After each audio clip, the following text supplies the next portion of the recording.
ఇప్పుడున్న బిజీ లైఫ్స్‌కి హెల్తీగా తినడానికే టైం ఉండట్లేదు. సో, అలాంటప్పుడు ఇలా రోజు డ్రై ఫ్రూట్స్‌ని సోక్ చేసి తినాలన్నా కూడా అస్సలు కుదరదు. సో, ఇలా డ్రై ఫ్రూట్ లడ్డూస్‌లా ప్రిపేర్ చేసుకున్నారంటే మీరు రోజుకొక్కటి తిన్నా కూడా చాలు. చాలా హెల్తీ.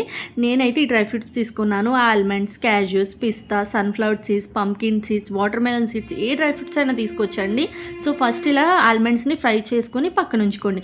తర్వాత మిగిలిన డ్రై ఫ్రూట్స్ అన్నీ కూడా కొంచెం లైట్‌గా ఫ్రై చేసుకున్న తర్వాత అవి కూడా పక్కకు తీసుకొని ఫ్లాక్స్ సీడ్స్‌ని కూడా ఫ్రై చేసుకొని, పూల్ మఖానాని కూడా ఫ్రై చేసుకొని వీటిని చల్లారనివ్వండి. అండ్ చల్లారిన తర్వాత ఒక మిక్సీ జార్ తీసుకొని బ్లెండ్ చేసుకోవాలి. సో, ఇది చాలా హెల్తీ అండి. కాలేజ్ గర్ల్స్, ఆఫీస్‌కి వెళ్ళే వాళ్ళు అండ్ ఎవరైనా పెద్దవాళ్ళు ఉంటే వాళ్ళు, స్కూల్‌కి వెళ్ళేటప్పుడు పిల్లలు ఎవరైనా తినొచ్చు. చాలా healthy, protein rich, calcium rich laddu అండి ఇది. సో, ఇలా ఫైన్‌గా పౌడర్ చేసిన తర్వాత అండ్ ఒక ప్లేట్లోకి తీసుకోండి ఆ పౌడర్ని. డేట్స్ అనేవి ఇలా కట్ చేసుకొని ఫస్ట్ పాన్ పెట్టుకొని అండ్ గీ వేసి డేట్స్ అనేవి లైట్గా రోస్ట్ చేసుకోండి. ఇందులో ఎలాంటి షుగర్ ఉండదు, ఓన్లీ డేట్స్ నుంచి వచ్చే షుగర్ మాత్రమే.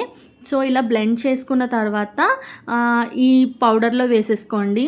ఇది డైట్ చేసే వాళ్ళు కూడా తినొచ్చు. సో, షుగర్ లేనిది కాబట్టి డైట్ చేసే వాళ్ళు కూడా ఈజీగా తినొచ్చు. సో, ఇలా డార్క్ చాక్లెట్ని కూడా మెల్ట్ చేసుకొని వేసుకొని బాగా మిక్స్ చేసుకోవాలి. ఇది బాగా మిక్స్ చేసుకొని ఒక లడ్డూస్లా ప్రిపేర్ చేసుకొని మీరు ఫ్రిడ్జ్లో పెట్టుకున్నారంటే ఒక 10 డేస్ పైనే ఉంటుంది. రోజుకొక్కటి తిన్నా చాలండి. ఈవినింగ్ టైం స్నాక్ కింద కానీ, మార్నింగ్ టైం బ్రేక్ఫాస్ట్ తర్వాత అండ్ ఆఫ్టర్నూన్ స్వీట్ క్రేవింగ్స్ వచ్చినప్పుడు ఈ లడ్డు ఒక్కటి తిని చూడండి. మళ్ళీ మళ్ళీ చేసుకుని తింటారు. అంత